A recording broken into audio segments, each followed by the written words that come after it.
महादेश। क्या पढ़ रहे हैं? महादेश क्या है? तो संपूर्ण पृथ्वी को दो हिस्सों में बांटा गया, एक जल वाला भाग, एक स्थल वाला भाग।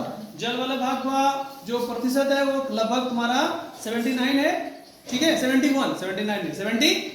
यानी 71%। और महादेश वाला भाग है, स्थल वाला भाग कितना है? 29। कितना है? इस 29 में तुम्हारे 7 महादेश है। कितने महादेश आते हैं? 7 महादेश। हम इसी का चर्चा करेंगे, ठीक है। कितने महादेश चर्चा करेंगे? 7 महादेश का चर्चा करेंगे, जो कि पृथ्वी का स्थल भाग है। कौन सा भाग है? स्थलीय भाग है। समझ में आ रहा है? तो सबसे पहले हम लोग देखते हैं, नाम है एशिया। क्या नाम है देश का? इस महादेश में क्या नाम है? ये जितने सारे महादेश हम पढ़ेंगे उनमें सबसे बड़ा है। जितने सारे महादेश का चर्चा करेंगे, सबसे बड़ा महादेश कौन है? एशिया। इसका जो क्षेत्रफल है ये 29.6% है। यानी जितने सारे महादेश में है उनमें सबसे बड़ा महादेश का एरिया कितना पड़ता है इसका? 29.6। यानी तुम जान लो जितने सारे महादेश नाम है, 1 नंबर में कौन आता है? एशिया आता है। ये कौन सा गोलार्ध में? पूर्वी गोलार्ध में। कौन गोलार्ध में है?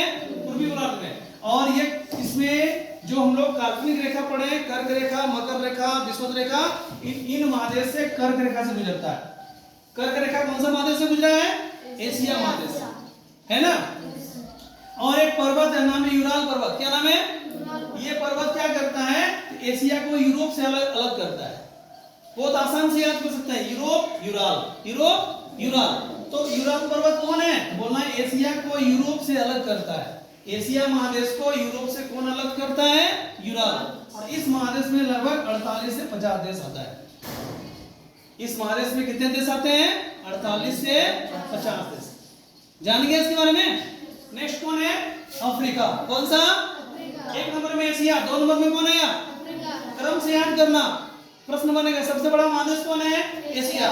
2 नंबर में कौन है? दुनिया का दूसरा सबसे बड़ा महादेश है, क्या नाम है? अफ्रीका।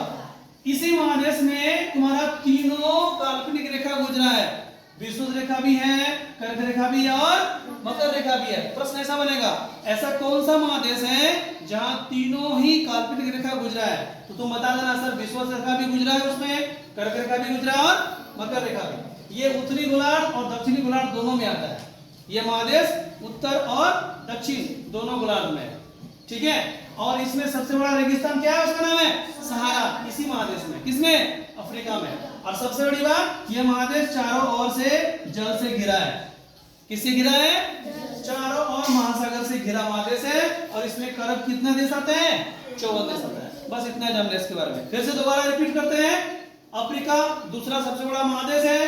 तीनों काल्पनिक रेखा इस महादेश से गुजरा है। विषुवत रेखा, कर्क रेखा और मकर रेखा। क्लियर है? और ये उत्तरी और दक्षिणी दोनों गोलार्ध में आता है। सबसे बड़ा जो सहारा रेगिस्तान है इसी महादेश में है। और ये महादेश चारों ओर से जल से घिरा है। अगला आते हैं नंबर 3 में। क्या नाम है? उत्तरी अमेरिका। क्या नाम है? नंबर 1 में कौन था? एशिया। 2 में कौन था? अफ्रीका। 3 में कौन है? उत्तरी अमेरिका। इस महादेश में ये दोनों, तुम ध्यान से देखो, पश्चिमी पूरब में अटलांटिक महासागर है और पश्चिम में प्रशांत महासागर है। महासागर का पढ़ाई हम लोग अगला क्लास में करेंगे। इतना याद रखना, उत्तरी अमेरिका के पूरब में कौन सा महासागर है? अटलांटिक। और पश्चिम में कौन सा महासागर है? प्रशांत। एक तुम्हारा उत्तर अमेरिका को दक्षिण अमेरिका से कौन जोड़ रहा है? पनामा जल संधि। जैसे मैंने यहाँ पे कहा कि यूरोप को एशिया से कौन अलग करता है? यूराल पर्वत अलग कर रहा है। लेकिन यहाँ पे एक जल संधि है, मतलब एक नदी बहती है, समुद्र है, समुद्र। वो किसको किससे जोड़ रहा है? उत्तर अमेरिका को दक्षिण से। नाम क्या है इसका? पनामा जल संधि। उत्तर अमेरिका को दक्षिण अमेरिका से जोड़ रहा है, पनामा जल संधि। ये उत्तर और पश्चिम दोनों गोलार्ध में आता है। इस महादेश में लगभग 23 देश आते हैं। कितने देश आते हैं? ये 1 नंबर में कौन आया? एशिया। 2 में अफ्रीका। और 3 में कौन आया? उत्तरी अमेरिका। नंबर 4 जाते हैं, कौन है? दक्षिण अमेरिका। उत्तरी अमेरिका के बाद कौन आ रहा है? ये दक्षिणी गोलार्ध में। कौन गोलार्ध में है? सबका अलग अलग गोलार्ध में आ रहा है। ये तुम्हारा पूर्वी गोलार्ध में आ रहा है, ये आ रहा है तुम्हारा उत्तर और दक्षिणी गोलार्ध में, ये आ रहा है तुम्हारा पूर्व और और पश्चिम में, उत्तर और पश्चिम गोलार्ध में, और ये दक्षिण गोलार्ध में आ रहा है। यहाँ पर एक पर्वतमाला है एंडीज, दुनिया का सबसे बड़ा पर्वतमाला है। नाम क्या है? एंडीज पर्वतमाला है। ठीक है, एंडीज पर्वतमाला विश्व की सबसे बड़ी पर्वतमाला है। यहाँ पे एक नदी भी बहती है, ये दुनिया की सबसे बड़ी नदी, नाम क्या है? अमेजन। क्या नाम है? इसमें लगभग 12 देश आते हैं। कितने देश आते हैं? तो हम लोगों ने 4 महादेश को देख लिया। क्या क्या नाम देखा? एशिया, अफ्रीका, उत्तरी अमेरिका, दक्षिण अमेरिका। अब जानेंगे हम कौन कौन से महादेश बाकी है, और 3 बाकी है, उसको अभी चर्चा करेंगे। ठीक है, तो चारों को तुम लोग ऐसे याद रखना। 1 नंबर में एशिया, 2 में अफ्रीका, 3 में उत्तरी अमेरिका, 4 में दक्षिण अमेरिका। अगला महादेश है अंटार्कटिका। ये कितना नंबर में आता है बोलो तो? 5। कितना नंबर में? ये 5वां सबसे बड़ा महादेश है। हम लोगों ने 4 देख लिया ना, ये 5वां सबसे बड़ा महादेश है। सबसे बड़ी बात यह है कि ये बर्फ से घिरा, बर्फ से ढका हुआ महादेश है। यहाँ पे कोई मानव नहीं है, ना घर मिलेगा, ना रोड मिलेगा, ना सड़क मिलेगा, ना बिजली मिलेगा, ना शहर मिलने वाला, कुछ भी नहीं है। सिर्फ क्या मिलेगा? बर्फ ही चारों तरफ। क्या मिलती है? खाली बर्फ ही बर्फ। इसे श्वेत महादेश भी कहते हैं। श्वेत मतलब सफेद होता है ना। यहाँ पे कोई मानव नहीं है। ये दक्षिणी गोलार्ध में बर्फ की मोटी चादर बिछा हुआ महादेश है ना। यही महादेश पृथ्वी के गर्म होने के कारण पिघल रहे हैं।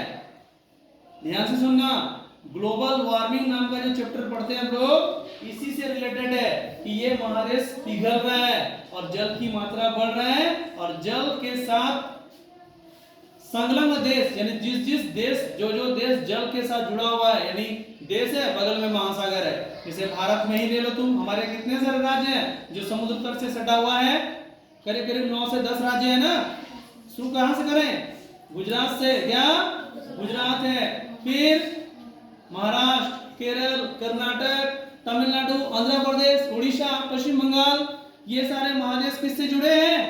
समुद्र से ना। तो कहीं ना कहीं आने वाला भविष्य में डूबने का खतरा यहीं से पैदा हो सकता है अगर ये महादेश पिघलने लगे तो।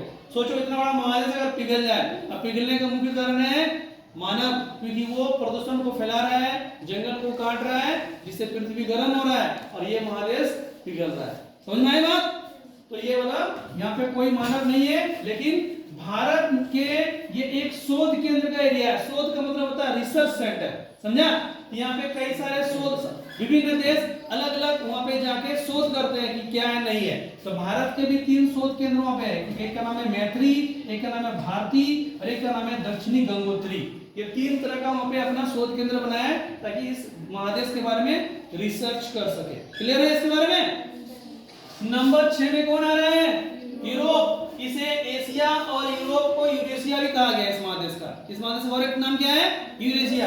मैंने पहले ही एशिया के बारे में कहा था कि एशिया को यूरोप से कौन अलग करता है? यूराल पर्वत। क्या नाम था उसका? तो एशिया के साथ ये महादेश जुड़ा हुआ है, याद रखना। तुमसे पूछेगा एशिया के साथ कौन सा महादेश जुड़ा है? यूरोप। और ये भी महादेश जो है 3 तरफ से घिरा हुआ है। किससे? महासागर से। ठीक है। और सबसे छोटा महादेश कौन है? ऑस्ट्रेलिया। कौन है? ये सबसे छोटा है। सबसे, ये कौन सा गोलार्ध में आता है? दक्षिणी में। इसका एक और नाम है ओशनिया। याद रखना, ऑस्ट्रेलिया का एक और नाम क्या है? ओशनिया। ये चारों ओर महासागर से घिरा हुआ है। जैसे तुम्हारा अफ्रीका महादेश चारों ओर महासागर से घिरा था ना, ये भी चारों ओर महासागर से घिरा है। इसके 2 मुख्य देश हैं, ऑस्ट्रेलिया और न्यूजीलैंड। प्राय क्रिकेट मैच देखते होंगे, इन दोनों देशों का नाम सुनता होगा, है ना? ऑस्ट्रेलिया और न्यूजीलैंड। तो एक बार फिर से बताते हैं। नंबर 1 कौन सा महादेश आता है सबसे बड़ा? मेरे साथ बोलो तो। एशिया। सबसे बड़ा महादेश एशिया। उसके बाद 2 नंबर में अफ्रीका, 3 नंबर में उत्तरी अमेरिका, 4 नंबर में दक्षिणी अमेरिका, 5 नंबर में अंटार्कटिका, 6 नंबर में यूरोप और 7 में ऑस्ट्रेलिया। Very good. ये 7 महादेश मैंने क्रम से तुम्हें याद करा दिया, और कौन कौन सी चीज क्या है मैंने बता लिया। घर में जाके इसको एक बार नोट्स बना लेना और इसको पढ़ लेना। क्लियर है?